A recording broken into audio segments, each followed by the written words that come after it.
I was 18-year-old and I joined the Royal Navy as an aircraft engineer. Why have you wandered into the property investment world? I started investing actually in property at 22 years old. The Navy at the time, the maximum you could borrow was 8,500 interest free. But yeah, I managed to borrow the deposit for my first ever house. That's when it went, and I was like, leverage. I understood the power of leverage. Got it revalued, 400,000. Wow. Cost me 60,000 to do it. So I guess you could argue I've made around 300,000 pounds in 2 years. You've built a £1 million portfolio. From 1,500 Yeah, pounds. so you need to be sharing this. Hello and welcome to Samuel Lee's Success Stories. I am here with the legendary Craig Beasley. What's going on, Hello. Craig? Not a lot. I'm good, thanks. Great. Well, welcome and thank you so much for spending time and sitting down with us today and sharing your story. So I'm really excited to get, into everything here. And one thing that I thought was really cool was that you were part of the military, Yes. right? Yeah, that's So right. Yeah. after school, you went straight. How old were you? I was 18-year-old and I joined the Royal Navy as an aircraft engineer. As an aircraft engineer. yeah. Like, what kind of qualifications does an 18-year-old have to do something so serious like that? Surprisingly, there were none really. They were just like, you do an aptitude test, where they just put you in and do a test of English and all that, and then you get a score, and based on that score, they're just like, yeah, you qualify for this job. An aircraft engineer was the highest sort of score you needed to do it. Wow. Yeah, so they said, yeah, this is a job you could do, and I was like, yeah, that sounds good. So I was a bit sort of lost in life. I came from a working class background and didn't really know. I wanted to go to university, but then so somebody just recommended joining the military, and I went and did it, and it was fantastic. Yeah, it was a great career. And so at 18, I'm just trying to imagine this. I can't. 18, so your friends were hanging out, maybe doing more school and having a good time, playing football, going to the pub, dating girls, and you were I basically left. I left at 18. I went down and did my training and stuff like that, and then I started working on fighter jets, Harriers, and then the government decided to scrap them, and then I got sent down to Cornwall and worked on helicopters a couple of years later. So I worked on helicopters and stuff like that. So yeah, I was away from my hometown for a long time, so I lost touch with a lot of friends, kept in touch with one of my good friends, and so it was quite difficult, but I managed to make it work, and the military is what allowed me to get to where I am today, really. It was like a stepping stone, or foundations, if you like, to build on. And do you still have friends from your military days? Yes and no. I still associate with them when I go racing, because I race with the Navy still. Oh, do some what do you race? Motorsport in karting. So I race against the RAF and the Army. Yeah, so I still compete with them guys. And is that for fun, or is that like a semi-professional? No, yeah, it's just mainly for fun. Yeah, I mean, it's inter-service. They call it inter-service level. So it's competing against the Army. There's no like monetary prize or anything, but me and my best friend from school, who's also in the military now, we won the championship and stuff. So we've done well. And so like coming out of the military, you sort of lose that camaraderie, but I managed to keep my foot in the door by going back and racing with the guys that I've raced with for years and years. So I have got friends that are still in the military, and so it's really good. Do you know Dale Carter? Yes, yeah. His son? Yeah, won Karts. Super One, yeah, karting, yeah. I was talking to him at the dinner the other night. Okay, Yeah, great. Yeah. Excellent. Okay, so, and how long were you in the military? It's just under 16 years I did. 16 Yeah, I left. years. I joined at 18 and left at just 33, I think. Yeah, 33 and a half, something like that. So So half your life in the military, you come out with these great life skills. yes. Yeah. Discipline, right? Willpower, respect, all of those great qualities to make a strong man. And so what did you end up doing then when you came out? So I worked my way up the ranks, and I was got to, because I'm quite a hands-on person. I like being active. I liked the changing engines and doing wiring repairs and stuff like that. But then I worked my way up to a point that it was basically going to be sat behind a desk and coordinating more than actually fixing and repairing stuff. So I just got to a point that I thought, it's not really for me this anymore. And I was quite lucky, actually. My dad had built a business up, and he was getting to an age where he weren't really that. He's still physically able, but not as much. So I thought, well, if I come out and we can work together, take the business to the next level. So that's what I'd done. I'd come out, and now we are business partners in our company, and we've scaled it up, and we're still growing. So yeah, that's really good. So that's what I do now, fabrication business as well as property Great. development. Your dad must be so happy to be working with you. Yeah, I think he likes it. I think. Yeah. Oh, I bet. When I was working in the car business, there were generations of the owners and then the general managers with the owners' kids and so on and so forth. And so, what have you been able to scale the business, or is it Yeah, still in so at one point my dad did have like 5 members of staff, but then 2008 came and stuff and like that. So he ended up just working on his own for most of the years.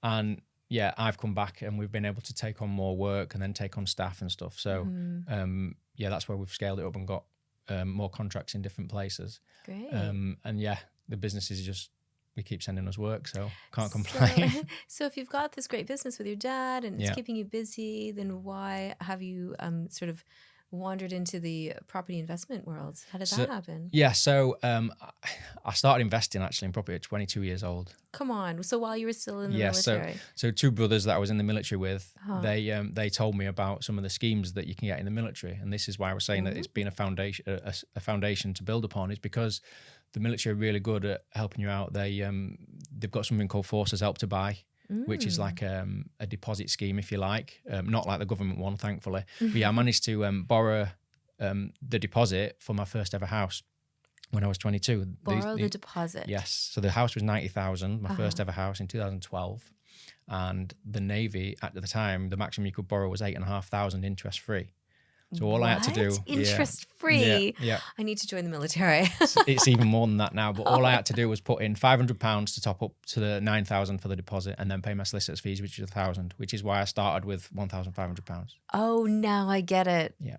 £1,500. So I started with that, and then I managed to rent a room out to my brother. So I was getting income straight away as a young 22. You made an HMO. Well, yeah, I guess. And then, because a lot of people don't know that you can get tax-free money for renting a room out as well, £7,500 a year. I remember hearing that. Yeah. Okay. So rent a room scheme. But yeah, so anyway, I did that, and they also give you money to get home called Get Your Own Pay, which is fuel money for the military. They give you to get home on weekends and stuff. So yeah, that's how I started. And then fast forward a few years, I had it on a repayment mortgage, and the property had gone up in value. And then I managed to refinance it. I knew nothing about property or refinancing anything. I just thought, hold on, I can borrow against this again because I'd paid it down and the value had gone up. So I borrowed against it. I owed a little bit of money left to the military. I paid them back their money. And the money I'd left over, I got my next deal, which was a no money down deal, bit of a unicorn. Nice. So the story behind that one is my cousin had emigrated to Australia, and she was back for Christmas, and I was talking to her, and she said, I'm really desperate to sell this house. I don't know. Do you know anyone that might want to buy it? I said, what are the figures?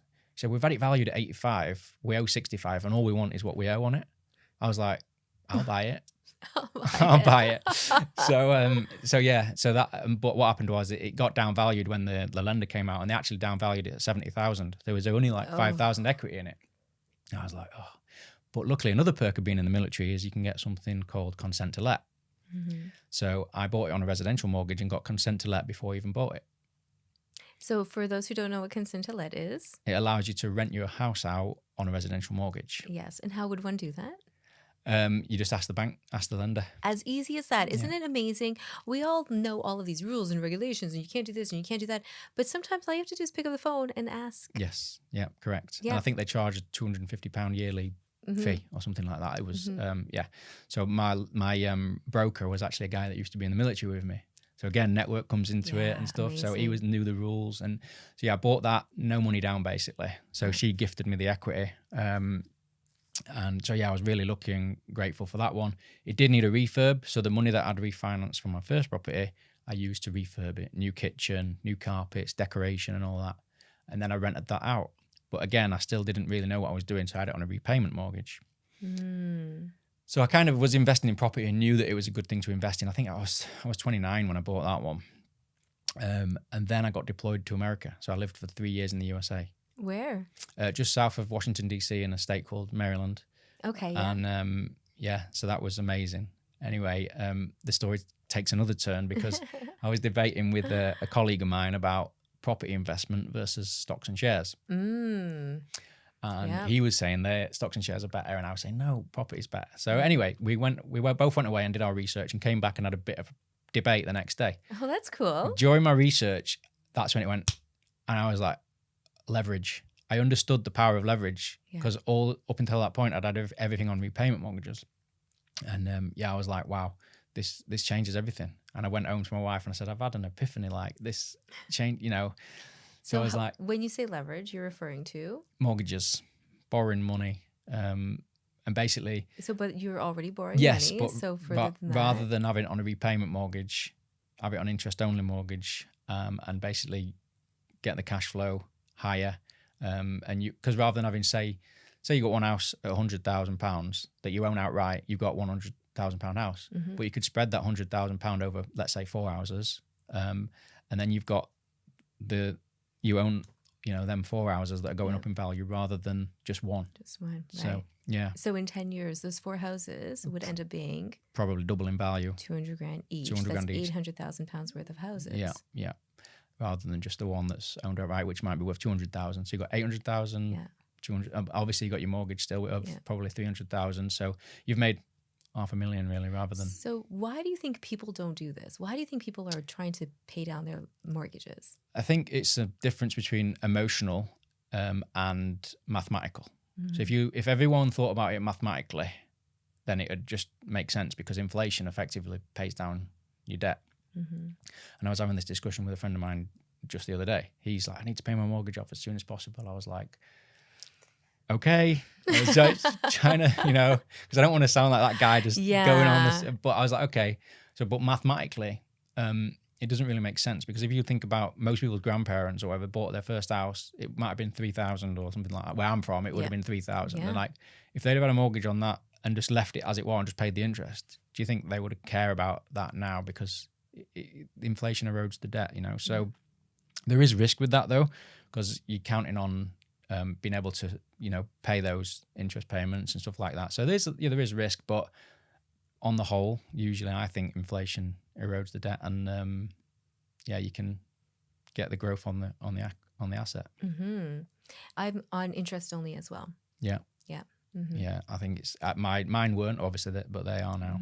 Oh, well, mine never were until I found out, you know, and that's the thing. You don't know what you don't know. Exactly. And then it's really reprogramming your brain from the decades of, you know, the same message being taught to us since we were a kid of, you know, about what the myths about money really, right? Yeah. And so we have to sort of find out the truth as adults. Yeah. And it's really hard. It's like training an old dog, right? It took me a really long time when what was a couple of the things that Samuel first said when I was just sort of binge watching all of those YouTube channels before I finally signed up for a course. Things like rent where you live, pay yourself first. Yeah. Actually, pay yourself first I didn't get until this year when I read The Richest Man in Babylon, I think. Okay, I've not read that. Oh, that's a good one. Yeah. Okay, so go on. Yeah, where was I? So, I understood the power of leverage on this little debate I was having with this guy. I went home, and then that is when I actually discovered Samuel Leeds, because during my research and stuff like that, I was looking at stocks and shares versus property, and then that leads you down a rabbit hole of YouTube channels and stuff like that. So there was quite a few different educators and stuff, and I was in the US at the time, and I still had a couple of years out there. It was just after COVID, and what I did is I thought, when I go back to the UK, I need to change what I'm doing and invest more into property. And another thing that made me want to invest more is because me and my wife went traveling a lot in the States. We'd take our leave periods like a month long at a time, and we'd just go traveling. Nice. Been to all the US mainland states, 48 mainland states. Have you been to all of them? Yes. Which ones are your favorite? We liked West Virginia, funnily enough. West Virginia. But I like the Utah and stuff like that, like the Red Rocky areas. Love those. Stunning, right? Yeah, the scenery out there is amazing. But you're from Canada, you probably got the similar stuff out there. And I live in the Lake District, so I love a good view. Yeah. Okay. So we did a lot of traveling, and then I thought the goal needs to be able to just up and leave for a month and go traveling and not be that bothered about, So and I thought the only way I can think of doing that is to have the income from property investment. Right. Passive income. Yeah. So what I did then is I got some side hustles, if you like, in America. I was fixing jet skis, fixing boats and doing them and selling them, motorbikes, fixing people's trucks and wiring them, and basically making as much money as I could on the side in the US to be able to live in the US and fund my US travels and stuff. And then I was saving up my entire UK wage because I was still getting paid in the UK. Wow. And I saved up, about $4,500 a month I was saving up. And when I got back from the US to the UK, I managed to find a commercial property that was a rundown old garage. I mean, I was that close to thinking, I could buy myself a nice Porsche or whatever. But no, I'll buy this rundown old workshop because I know that will make me money, whereas a car won't. So that's what I did. Bought that for cash. That was my 4th property deal. And done that up, and now I operate my business from that workshop rather than renting from somebody else. Right. And so you were able to, did you add value and refinance Yes. and get your cash out? I've not refinanced it yet. Okay. Because of other, I'll tell you in a second, but I have added value because when I bought it, it had an EPC-G, so it was unmortgageable, unrentable. It had an old oil burner in it that the car mechanic guy used to just put all that car engine oil in and burn and stuff. It was really it was a mess. It was a mess. But we've put like new roof on it, concreted like the yard and stuff to use the forklifts, and basically now it's got an EPC. It's all fully rentable, and I now rent that out to my own company. And if I want to refinance, I actually looked at refinancing it to pull the money out, and the interest rates and the fees kind of put a pause on that because I got quoted initially like 10%. Interest. Really? Yeah. And then I think a guy on the academy it was a commercial broker, managed to get it down to about 8%.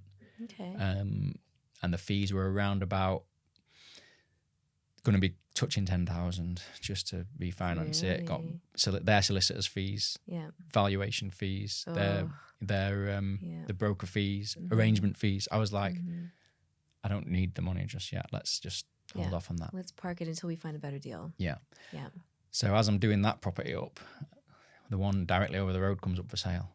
Yeah. It's a huge 5-bedroom detached cottage, and it was being rented out, and I seen a guy emptying a skip, and I said, "Oh, what's going on here?" And he said, "Oh, the landlord's selling it." And I was like, "Oh, do you know who it is?" He's like, "Yeah, he's my friend. Here's his details." I was like, "Oh, brilliant!" So I got in touch with this guy. No privacy policy. Yeah, I got in touch with this guy, and he wanted 250,000 for it.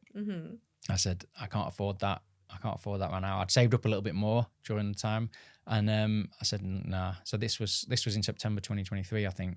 I viewed it and all that. I said, what was it worth? Well, he actually sold it twice at 250,000. Okay. However, the mortgages fell through both times because the bank downvalued it at 225. Okay.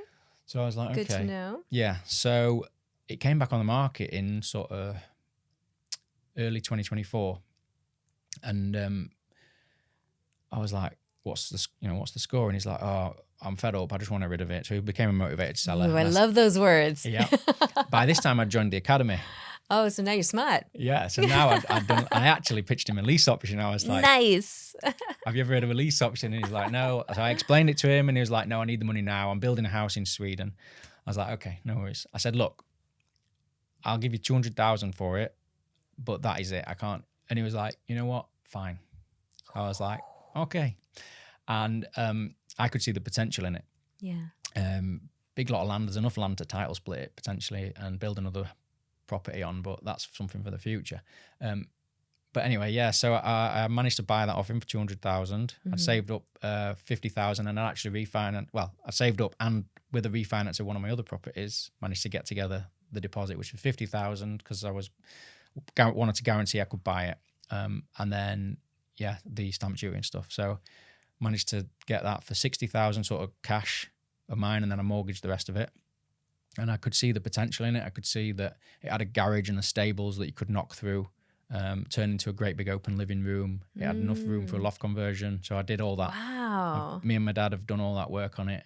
And we started working sort of just after I got back from Uganda, actually, in 24, so October, this time last year actually. Started out smashing walls out, putting steels up and all that. That's so fun, isn't it? Yeah. And then, finished that project sort of August time, got it revalued, 400,000. Wow. Cost me 60,000 to do it. So basically, I'm all in at 260 if you like. So if I refinance, it'll be all money out plus sort of, That's 70,000. insane, you know. About 140 grand profit on that one. Yeah. And that's the one that's now running as a serviced accommodation, which is, let's just say, doing very well. Yeah. Wow. Good for you. Yeah. I bought that for 60,000 cash. And 60K. yeah, now it rents at £2,000 a month. So that's 24 grand a year. So roughly around about £240,000 worth. I bought it for 60. Wow. So I guess you could argue I've made around £300,000 in 2 years. Equity. Did you ever think that you could do something like this? That's why I left the military, because I knew I could. I love it. I knew I could. Yeah. I knew that, I was earning good money in the military and it was an easy job. And people were saying, oh, you're giving up your pension. So, but I felt like I had these like wings on my back that were just being tied together. Yeah. And I just wanted to do more and spread. And I knew that with the skills that I had with my hand skills and stuff, and I just loved getting hands-on and getting stuck in. I know that they say that can be a downfall of doing the work yourselves, but if I'd have paid someone to do that project, the latest one, it'd probably cost in excess of 120, where it cost me sort of 60. And you would have had to still manage them, right? Yeah. Yeah, you would still had to. And we actually did get a few trades in, just it's just nothing but nightmare. I mean, that's the lesson learned from that one, is find good trades early. Yeah. Because we got let down by quite a few joiners and stuff like that. Yeah. The only guy we've had that's really good is a plasterer. He's amazing. But find good trades if you can. But it's been fantastic.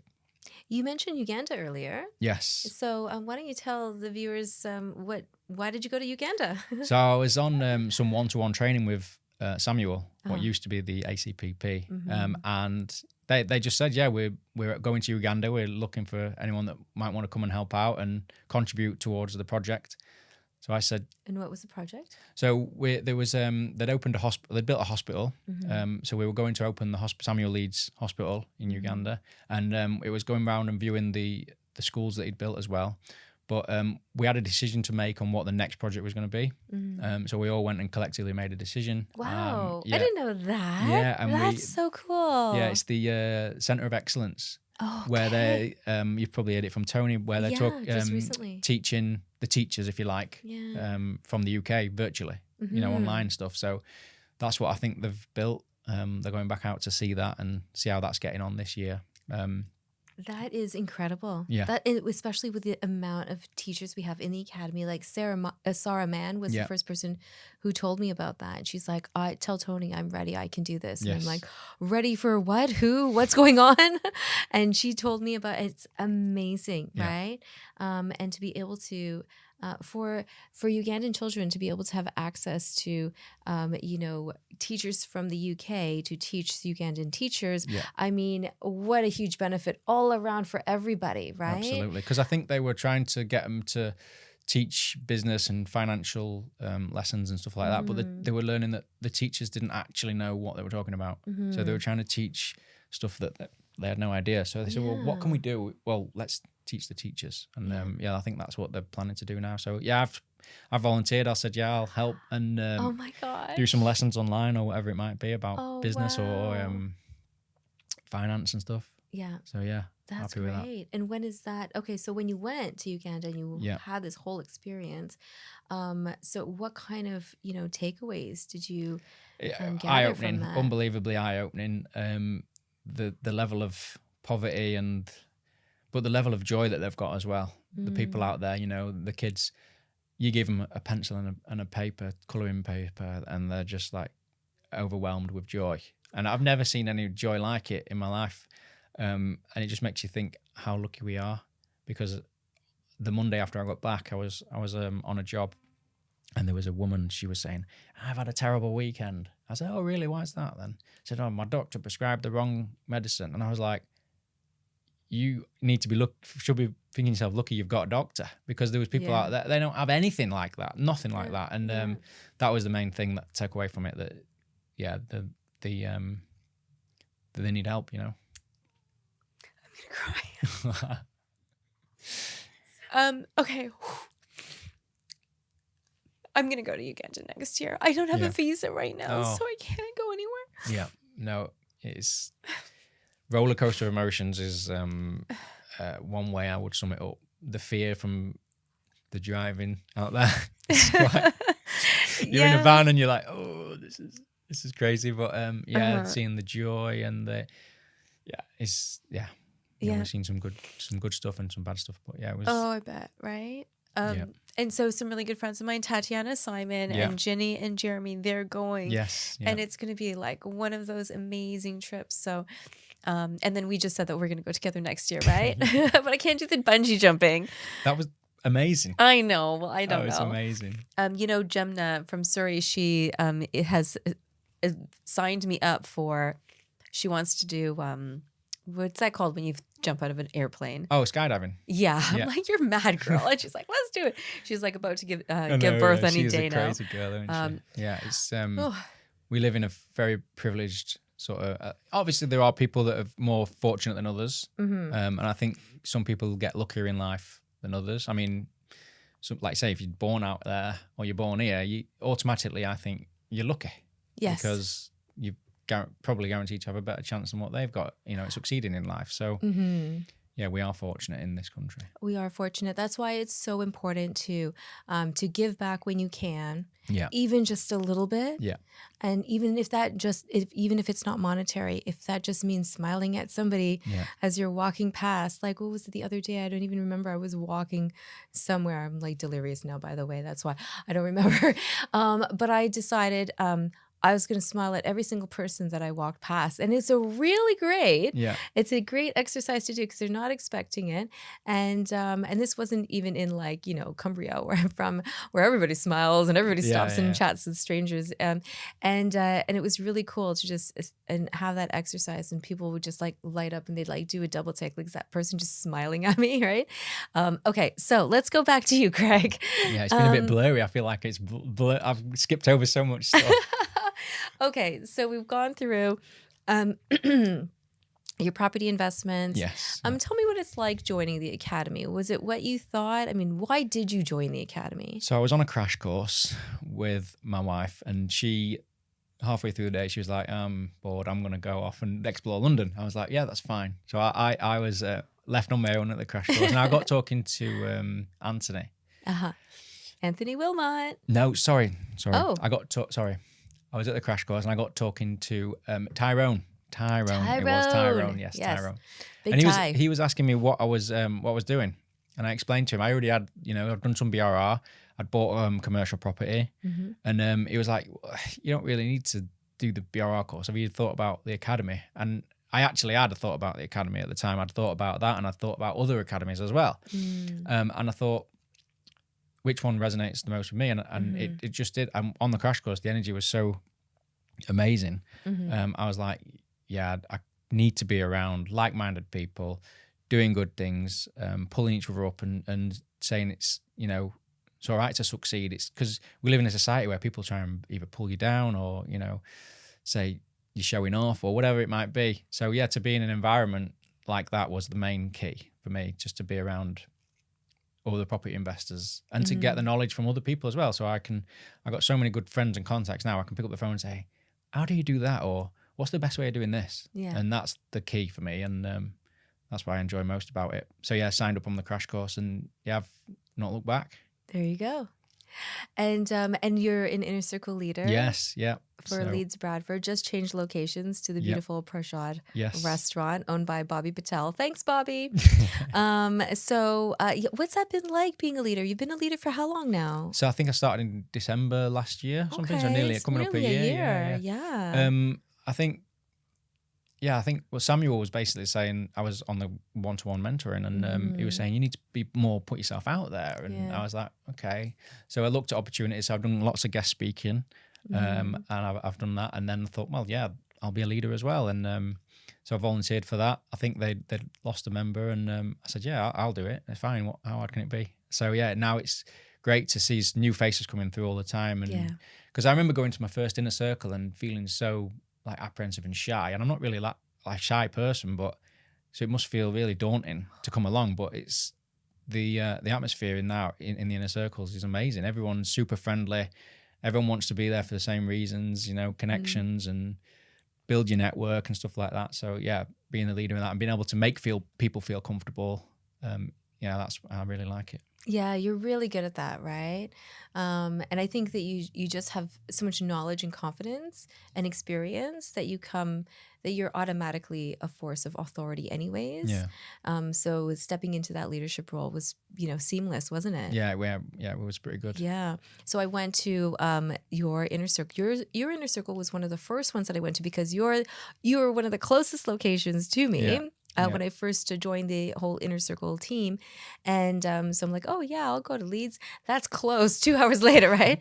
But it was one of the closest. And then I saw you speak shortly thereafter in Manchester. Yeah. Right? Yeah. And so, what was that? So what is it like to speak and share your story? Well, at first, when I went on it was from the training with Samuel, because you don't often look at yourself and think, oh, I'm doing brilliant. Mm-hmm. You're always looking up. So it wasn't until Samuel said to me, "Is like, you've done amazing. You know, you've built a £1 million portfolio from 1,500 yeah. pounds. So you need to be sharing this." And it's like, oh, actually, yeah, I'm actually not done too bad. And then you sort of inspiring other people with your story and how you've done it. Obviously, people can't always do the same, but you can at least inspire them, give some lessons from the journey that I've done. So that's what I try and do. So I don't mind. I like it. I like speaking now.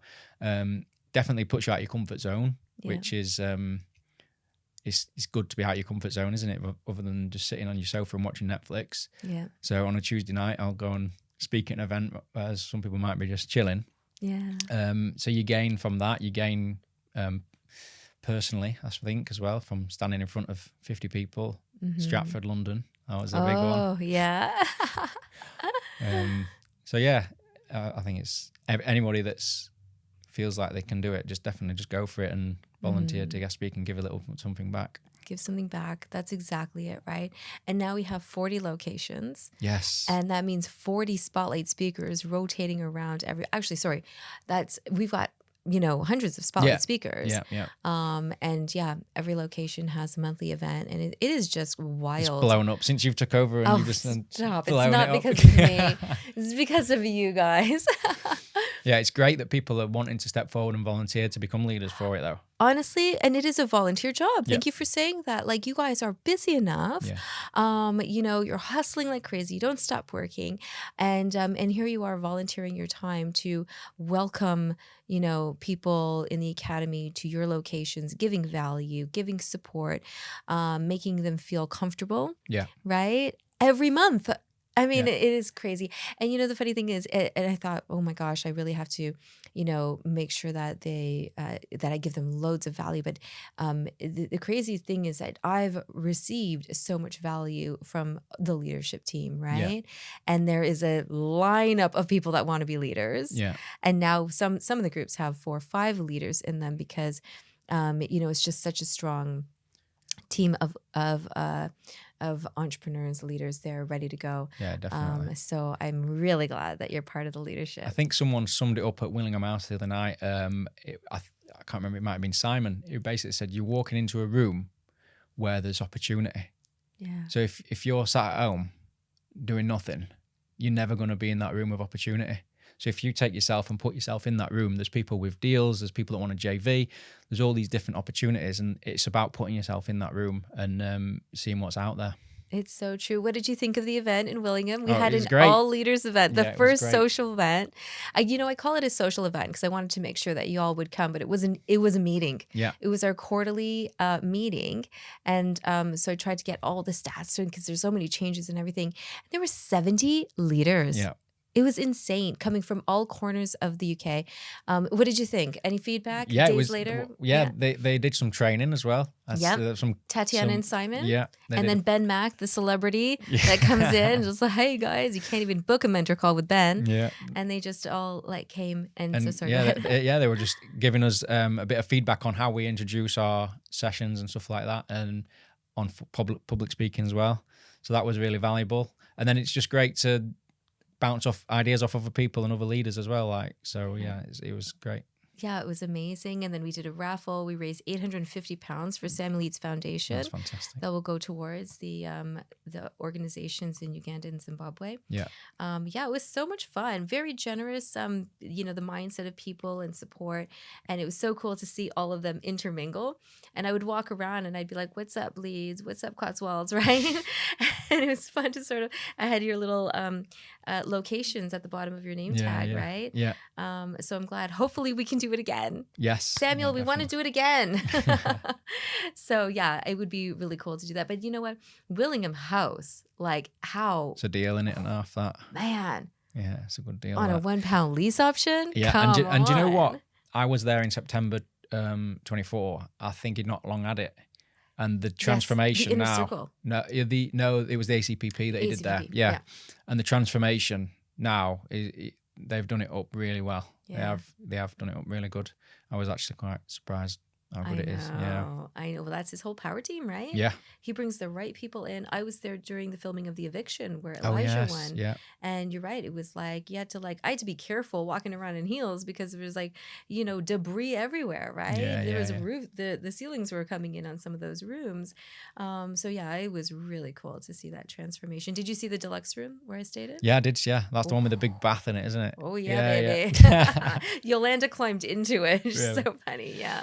Yeah, no, it's good. They've done great. Yeah, that's great. And that's also one of the things that I really like about the Academy is all the fun activities that he has organized for us. Yeah, we got the right? dinner tonight. We have the dinner. We got the dinner. At the 1,000 Hilton. people. I think. 1,000 people. Wow. I know. That's going to be nuts. It's going to be nuts. We're going to Yeah. take the shuttle coach back and forth between the Thistle. Yeah. And yeah, it was funny. This is the last 4-dayer. And I'm the really staff at sad the- about I that, even though I know. don't do them anymore. But when I was on it, I absolutely loved those courses. What did you love about them? The networking and the energy. Yeah. You go home from them on a Friday and you feel like you can take on the world. It's unbelievable the amount Yeah. of people hear about energy and stuff and they think, well, but you're just so focused and Yeah. like encouraged and inspired. It's really good. You're in a room full of 400 people or whatever that are all trying to make stuff happen and do deals. And Yeah. I've made some really good friends on those courses, and I'm still like Craig that I Yeah. traveled down with today. Yeah. Yeah. Yeah. I met Craig him on the Edwards. course. Yeah, Craig Edwards, Yeah, shout big out. up He's Craig Edwards. absolutely killing it now. Yeah. And yeah, we were on the course together and we're still really good friends today, looking at potentially doing deals in the future together. So Oh, it's things love like that are amazing. Yeah, when I do the onboarding, I tell people, I'm like, you're going to meet friends that you're going to have for life at these 4-day courses, right? Yeah. So yeah, great. And yes, it is the last 4-dayer. And you know what the funny thing is? The staff at the hotel are so sad. Really? Yeah. Oh. Yeah. I'm like, did you hear? This is our last month. And they're like, yeah. I'm very sad. And I'm like, I know we are too, but it's okay. I mean, it's like you said, you've already done your 4 days, right? Yeah. Sorry, your 4-dayers. And now you get to do them virtually. Oh, really? Get to do them Yeah. again. You get to do them again because Oh, now they're right. virtual. Yeah. And that's one of the best things. Like Samuel's always thinking about the associates, right? Yeah. Because he gives loads of value to all of the new Academy members. And he's like, but how do I make this really valuable for the associates? Yeah. Well, I'm going to let them do it as many times as they want now. Yeah. Oh, that's Yeah. good. I just saw an email from an email blast, right? Saying, Oh. you're going to be able to do it. Stay tuned for more information. Oh, awesome. So yeah, that'll be cool. And then we've got these huge dinners, Manchester, Birmingham, and London Yeah. next month. What Yeah, do you that's think? that's great for. Yeah. I mean, people say there's no excuse to come down, but some people there is an excuse. They're working and they can't Sure. take the time off. So Yeah. if there's one that's an hour's drive away or whatever, you can get together. It's Yeah. it's definitely a great improvement. Yes. As much as I love the dinners in Yeah. London, that it is you got to adapt and think Yeah. about everybody. Yeah. Well, we're still going to do them, Yeah. right? Yeah, Every yeah. 3-4 months, we're still going to be in London with everybody. Yes. Yeah. And now we've got these 3 simultaneous dinners, costing him an absolute fortune I to do know. all these different dinners. Yeah. And then, you know, the inner circles are blowing up and everything. And then we've got those 2 huge events. Are you going to Millionaire Smackdown? Yes. Yeah. Nice. Boxing. Yeah. And the cinema. And the cinema, event. the Yeah. documentary, Yeah, going to right? them, yeah, we're going to. Um, Because I think you got to plug into the system. This is one thing that Sue's mum Yeah. said to somebody that I was on the train. She was saying it's a plug-in system. It's not just sit back and relax and it's going to happen for you. You've got to actively go to things and make stuff happen. Yeah. So if you don't plug in, then you're not going to get anywhere. And I think I try and get to as many events as I can and stuff You're like that. always around. I try You're my best. always, yeah. Mhm. Otherwise, why bother being part of the community? You're missing out. Yeah. Right? So- You're not doing yourself any favors. Yeah. If Mm-hmm. you're going to be part of the community, actually go for it and become part of the community, definitely. Yeah, well, you definitely are. I remember when I heard last year that you went to Uganda. I'm like, wow, go on, Craig. Yeah. Yeah. Great. Okay, so what's next? I've got to refurb my own house because I bought that as a BRR. Isn't that typical? You put your own stuff aside. So I bought that as a BRR back in 2019. Yeah. And then I got sent to America. So I rented it out as an HMO, Okay. which we kind of glossed over. I didn't even talk about Oh my that. gosh, So yeah. so I rented that out as a mini HMO, moved back from America and moved into that house. And I've slowly refurbed it bit by bit. I've sort of done the bathroom, done the bedrooms, done the garden and stuff. So Yeah. now I've just got bits to do. But like I say, then I bought the commercial property. Then I bought this other property. So I've had Yeah. zero time to work on my own house. And now my wife's Yeah. getting a bit like, when are we going to do our house? So Yeah. next is to do my own house, either get people in to do it while I'm busy or just do it myself like I've done everything else. But we'll see what's with that one. And then I'm scaling up my business because, as Samuel said on the graduation, Mm-hmm. scaling your business, the cash flow business. Yeah, so I'm scaling that up now. How will you do that? So I've started a different business, which is for bespoke memorial benches made out of steel. So rather than like a wooden one that's just got a little plaque on it, I can actually transform a photograph into a laser cut design that's cut out of one piece of steel, and it looks beautiful, and they last forever as well. You know, so that is what I'm doing now. So I need to market because my current business that I've got, I don't really market. We've got contracts with firms and it's business to business and stuff like that. Whereas this business, I can market to the public. I've already sold a few and stuff like that. So now it's just, sorry? Etsy. I'm going to try and actually partner with funeral directors Okay. and they can hopefully then Offer pass it on to their customers Yeah. that might want a memorial bench. But it's more of a visual product. So without seeing it, you can't really understand what it is. So I need to market that. And that's where Samuel's knowledge and his expertise comes in the training, like in terms of marketing, like the being newsworthy and all that sort of thing. There's things that I've got ideas of that I could do for that. And that side is definitely scalable. And I can hopefully grow that a lot. I love that idea too, right? Because you do want something like in the lakes. I go on these long walks and there's benches, right, with the plaques throughout the path. Yes. And it's so important. And people sit and they look at these beautiful views and they appreciate it. And so it's a space for reflection. And but the sad thing about them is I've seen quite a lot that the wooden ones where they fall apart and they've got bits missing, and that's not a way that someone should be memorialized. So my way of doing it is going to be so much better. Yeah, of course it is. Yeah. So so that's the next venture, if you like. Yeah. So scalable. Wonderful. Great. And in terms of property, what's next? Yeah. Well, the SA is going really well. The cottage that I've just finished the BRR on. Yep. So I could potentially refinance that in the future and pull money out and put it towards another project. But that's going to be when I've finished my own house and I've sort of consolidated and I've got everything in check. Because at the minute it's just been boom, boom, boom, boom. You know how it is. But yeah, just going to focus on scaling the business, do my own property, and then see where we're at and maybe put some more money into Slow Pounds. Although I say that I am actually currently buying another house. Okay, so you're still doing a lot. I'm still buying another. What's the other house that you're buying? It's just a normal vanilla kind of house. BRR? Not really a BRR. No, it's it needs a bit of decorating, but it's a good little deal. Yeah, it's a good little You're deal. going to make it an SA or HMO? No, it's just going to be for. I've got somebody lined up to live in it already. Okay, Yeah. great. So it's just a nice, because my missus, she sold her property that was quite a bad performing buy-to-let, and we can move a little bit of that money that she's got from that into one that's just nice back burner sort of thing. Yeah. Great. Yeah. Okay. So you've got a few projects. I've got things going lined on. up. Yeah. Excellent. Well, that was really insightful and super fun. And so do you have any like, words of encouragement for somebody who wants to get started? Yeah. When I speak at events, my main takeaway is the fact that you need to have the knowledge to be able to spot an opportunity, and then the guts, if you like, to be able to take that opportunity. Yeah. And I think that's vitally important. I think if you look through my story, everything's just been like, oh, opportunity. Yeah.